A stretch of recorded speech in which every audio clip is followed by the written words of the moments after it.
perlu ada pemikiran memperbaiki sistem partai politik.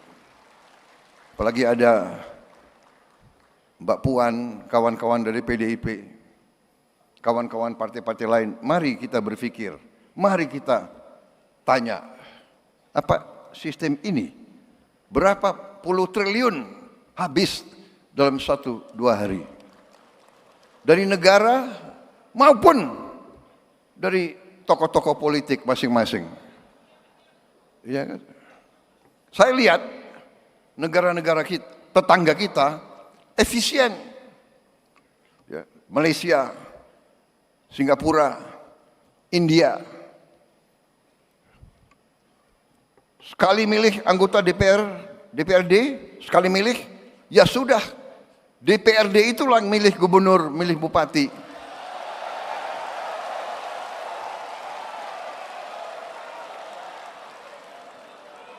Efisien, nggak keluar duit. Kayak kita kaya, benar nggak? Uang yang bisa beri makan anak-anak kita, uang yang bisa perbaiki sekolah, uang yang bisa perbaiki irigasi, uang yang bisa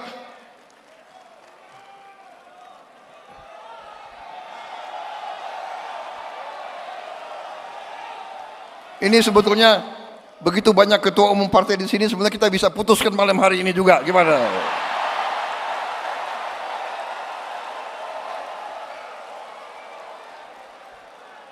Kalau saya, ya, jangan terlalu dengar itu konsultan asing itu loh. Ya.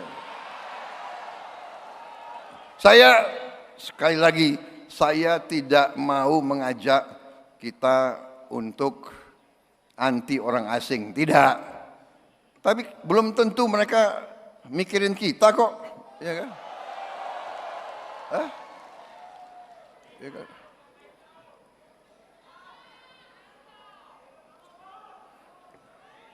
Kalian harus bikin demokrasi.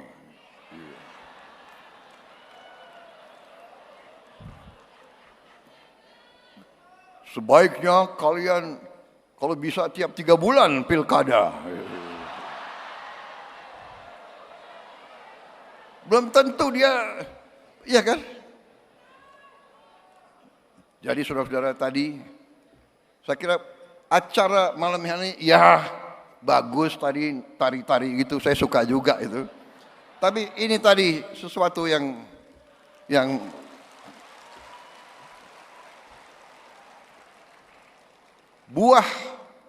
buah dari acara malam hari yang paling penting tadi, keberanian seorang ketua umum partai menyampaikan sesuatu yang menjadi pembicaraan semua partai. Benar enggak? Ketua umum partai, benar enggak? Kalian kembali dari pilkada, kapok enggak? Benar enggak? Yang menang, yang kalah begini semua.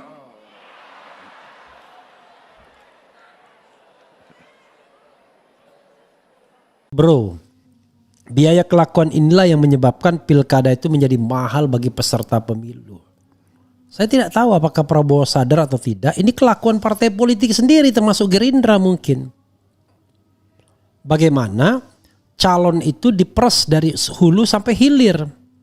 Hulunya beli partai politik, hilirnya sampai berkonflik di Mahkamah Konstitusi atau pengadilan lainnya.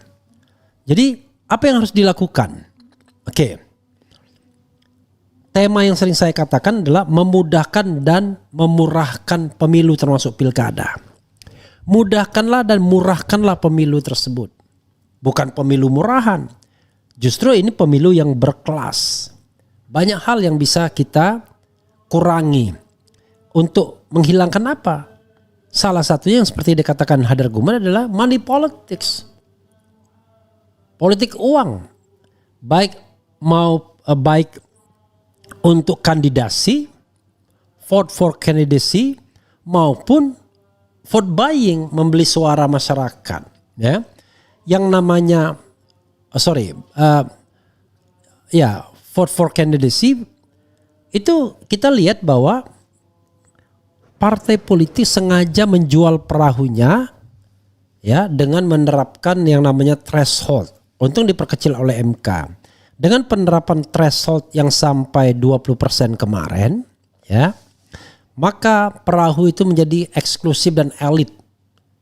Mayoritas kira-kira hanya 4 pasangan saja yang bisa berkontestasi maksimal kalau dia menggunakan perahu partai politik. Karena nggak mungkin kan distribusinya merata sampai 50%, sampai 5 calon. 4 calon saja bayangkan. Itu saja sudah very limited. Sehingga partai politik yang punya kursi cenderung memberikan harga kepada kursinya, kepada calon yang bisa membeli, dan ini tidak sehat tentunya. Semua partai rasanya. Jadi belum apa-apa, kandidat itu sudah diperes. Mereka butuh miliaran, belasan miliar, bahkan ratusan miliar, puluhan miliar, bahkan ratusan miliar untuk membeli partai politik. Bagaimana kita mendapatkan calon yang berkualitas kalau seandainya kelakuannya seperti ini? Atau mendapatkan calon yang punya integritas kalau seperti ini prosesnya.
Kalau geser orang minggir sana, saya ke situ, wah ini haram. Sudah ada orang duduk, gara-gara ada pejabat datang lalu diusir, haram.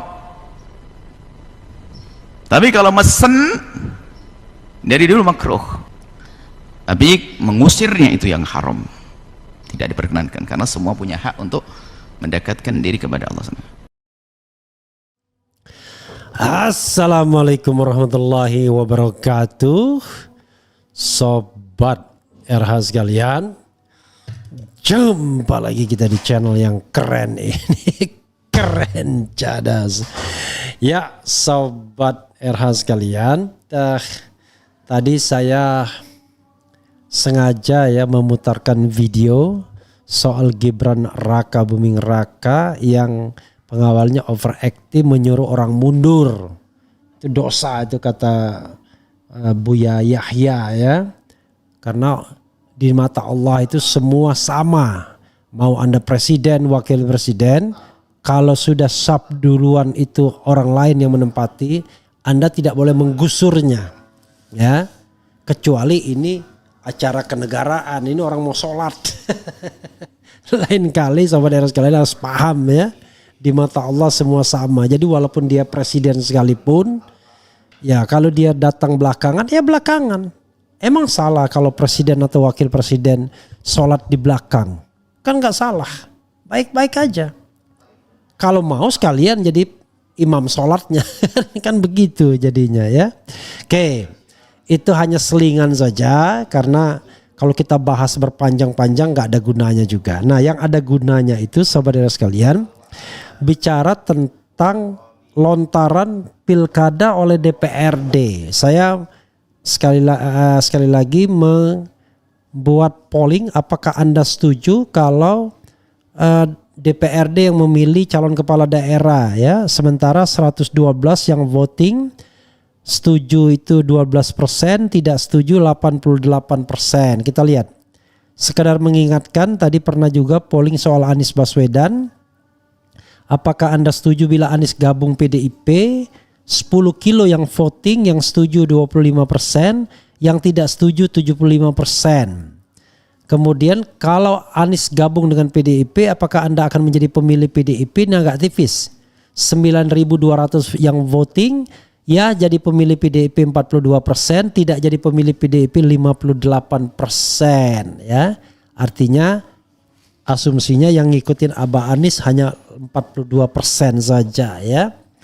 Sobat RH sekalian, soal DPRD ini ada pendapat Ferry Amsari sebelum saya memberikan pendapat saya ya. Karena pendapat saya jelas bahwa ya saya spill sedikit pendapat saya. Jelas bahwa pemilihan oleh DPRD itu setback intinya. Tetapi memang tidak semua tempat memenuhi syarat untuk pemilihan langsung. Jadi ada beberapa barangkali dilakukan praktik asimetris dalam pemilihan pilkada. Jadi pilkada asimetris. Nanti kita lihat seperti daerah Papua misalnya, rasanya belum layak diadakan pemilihan kepala daerah secara langsung oleh rakyat.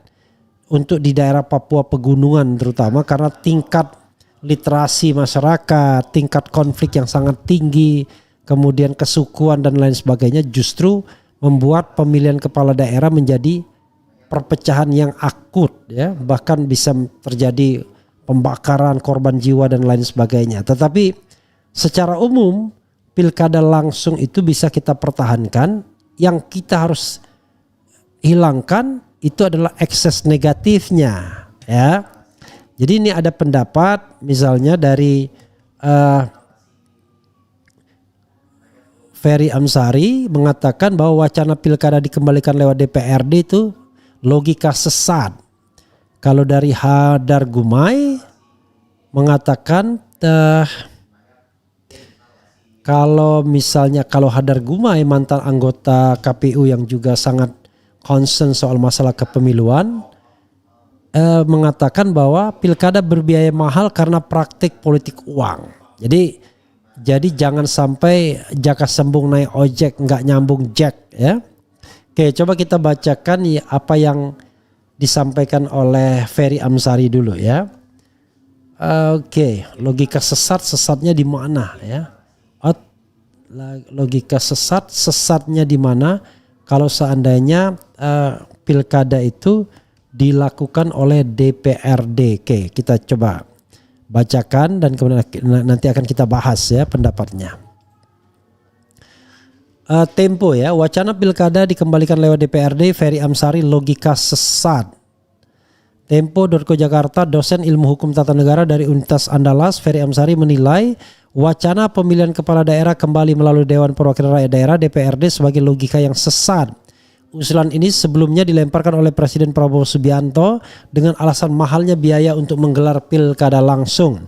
Menurut dia terdapat dua perspektif atau kekuatan dalam mengubah suatu undang-undang. Pertama, harus menampung partisipasi publik. Dia menuturkan sebelumnya tidak ada sinyal bahwa pemerintah ingin mengubah undang-undang pilkada. Tiba-tiba sekarang ujuk-ujuk mereka lakukan.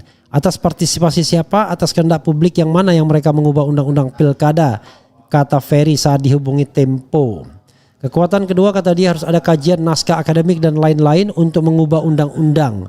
Poin ini menurut Ferry juga belum dilakukan oleh pemerintah. Namun Prabowo dinilai sudah menarik kesimpulan bahwa solusinya adalah pilkada harus dikembalikan melalui DPRD.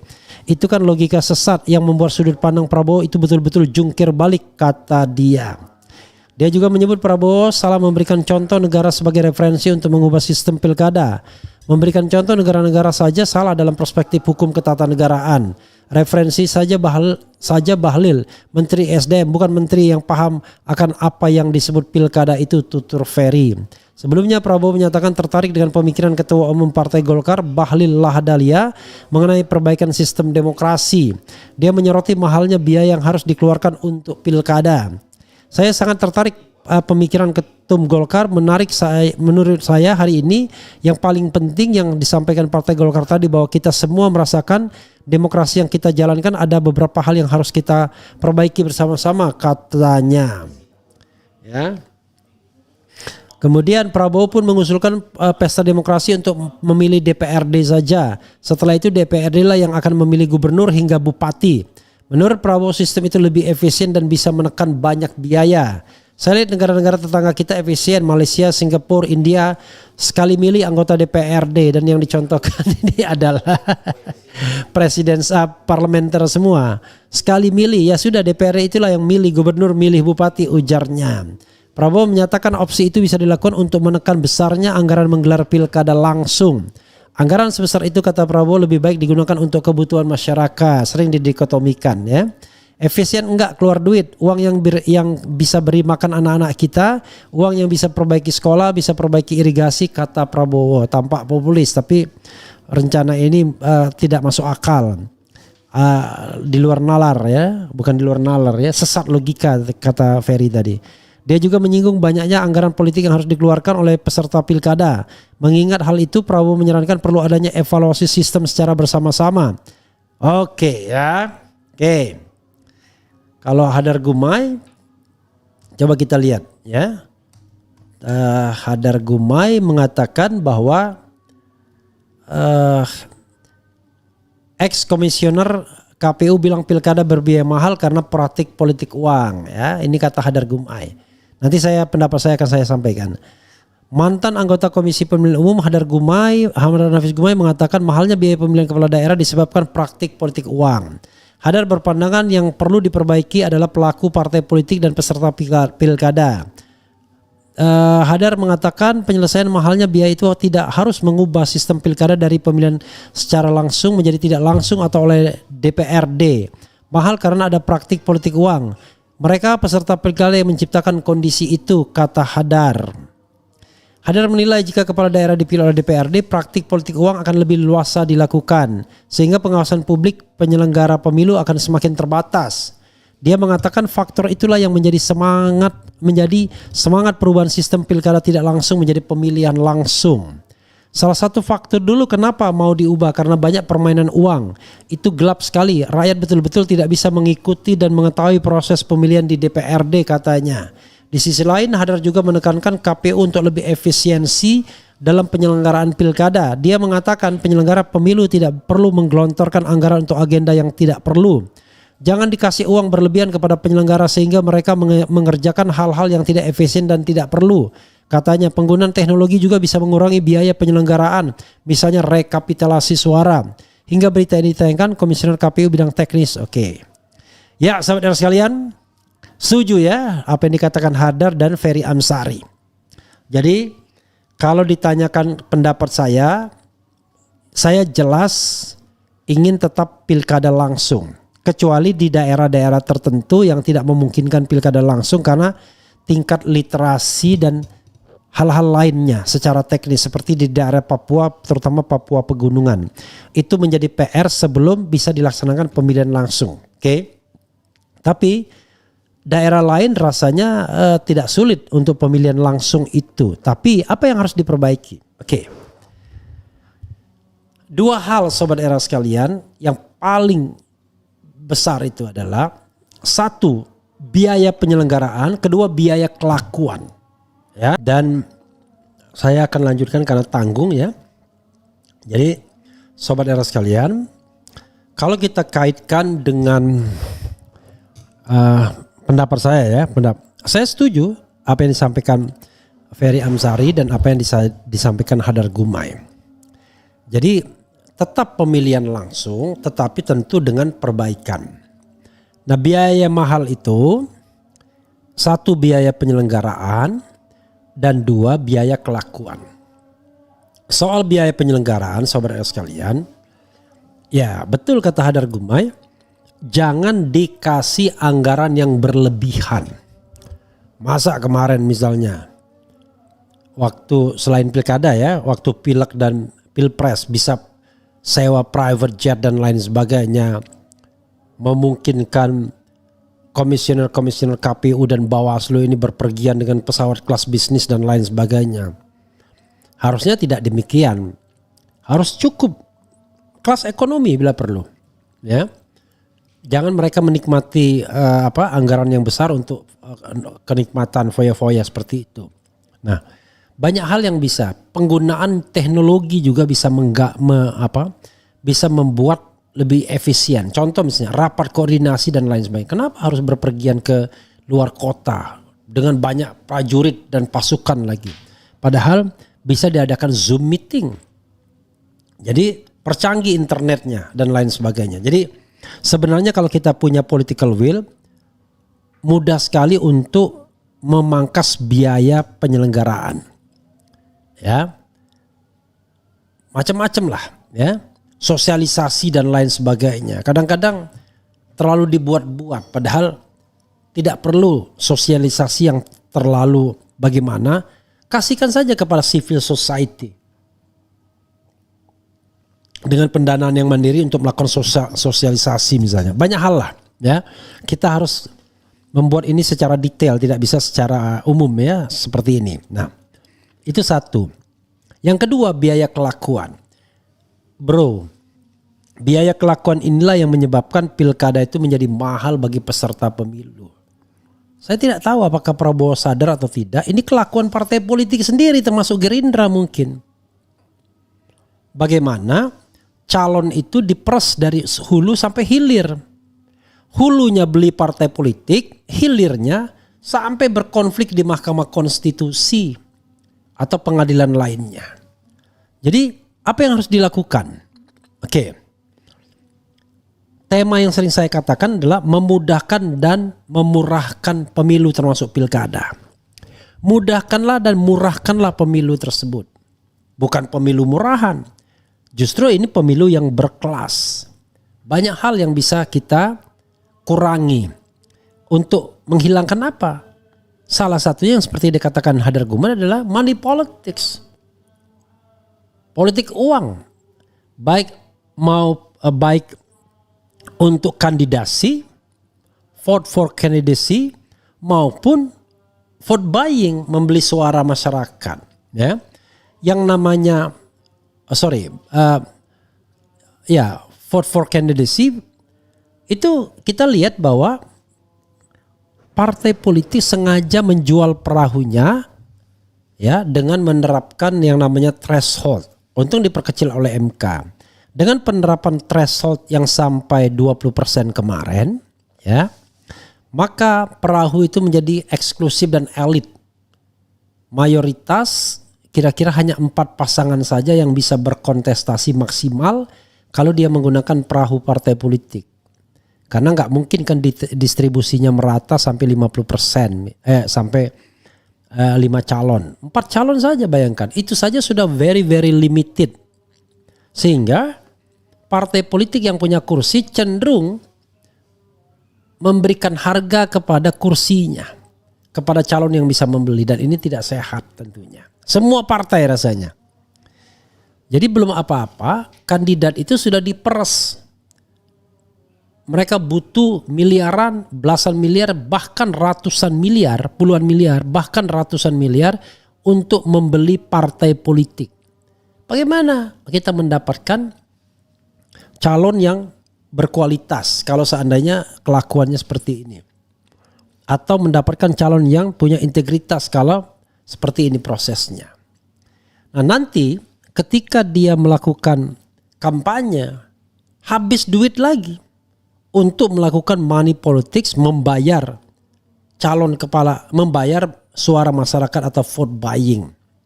Setelah selesai, dia juga butuh banyak dana untuk berkonflik di semua medan pengadilan termasuk di Mahkamah Konstitusi.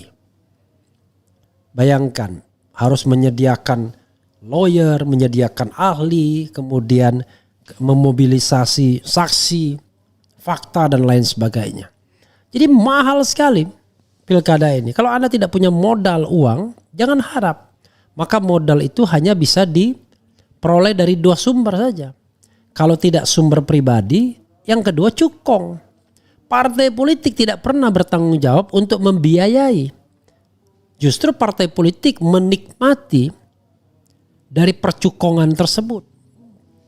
Jadi mereka bisa menggaruk uang cukong melalui calon-calon kepala daerah atau calon kepala daerahnya sendiri yang memiliki resources luar biasa. Bayangkan, uang pribadi bisa sampai habis ratusan miliar ya hingga triliun untuk kontestasi pilkada ini. Nah sekarang ketika dia terpilih, bagaimana kita membuat dia jujur dan amanah? Bagaimana membuat dia tidak melakukan atau tidak menggunakan kekuasaannya untuk abuse of power, untuk mendorong lini bisnis dan lain sebagainya sebagai langkah dari return on investment, return on political investment. Kan begitu. Jadi sobat era sekalian, banyak hal yang bisa kita perbaiki. Jadi di hulunya hilangkan yang namanya pembelian perahu dengan cara adalah buang yang namanya threshold. Tidak hanya nol kecil nilainya, ya kecil persentasenya, tetapi hilangkan sehingga semua partai politik peserta pemilihan umum sebelumnya bisa mengajukan calon sehingga otomatis kursi-kursi partai politik tidak terlalu berat untuk mengajukan calon. Nah sayangnya sobat era sekalian, MK berpolitik, putusannya terlambat. Diputuskan tanggal 2 Agustus, baru tanggal 20 Agustus diumumkan. Nah ini yang jadi permasalahan juga. Oke, itu satu. Berikutnya adalah untuk mempermurah dan agar tidak terjadi money politics, saya menyarankan misalnya tidak boleh ada kampanye di ruang publik yang jor-joran itu. Kampanye hanya melalui televisi, radio, dan media massa, baik media mainstream maupun media sosial. Sehingga tidak ada yang namanya pertemuan dengan para konstituen.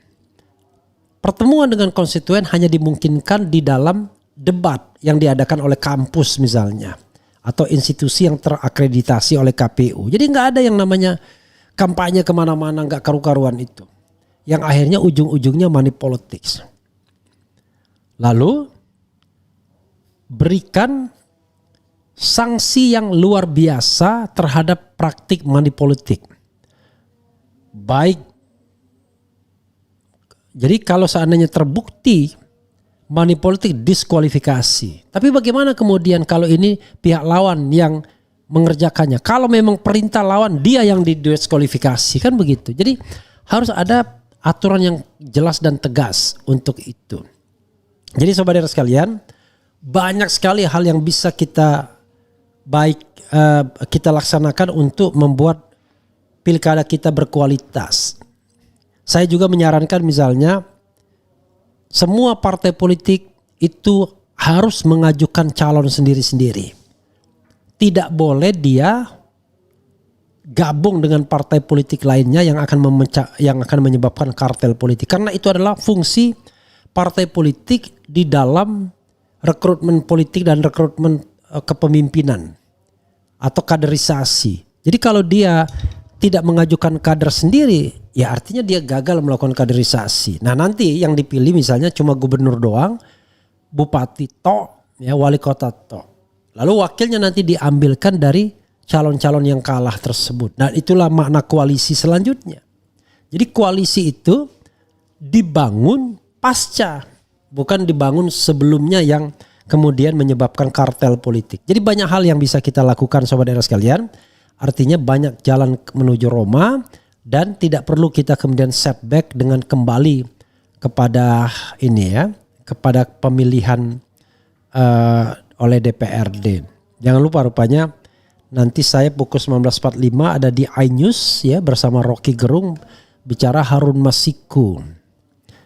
Untuk bicara Harun Masiku ini sebenarnya agak ngeri-ngeri sedap jadinya ya. Agak ngeri-ngeri sedap karena apa? Karena ya tadi yang jelas sudah apa istilahnya yang ingin saya katakan? Yang jelas yang namanya PDIP sekarang kan satu-satunya partai di luar kekuasaan. Kalau dia kemudian dipojok-pojokkan terus, lama-lama nggak ada yang namanya oposisi ya. Kita berharap PDIP menjadi partai yang beroposisi dengan pemerintahan sekarang. Oke.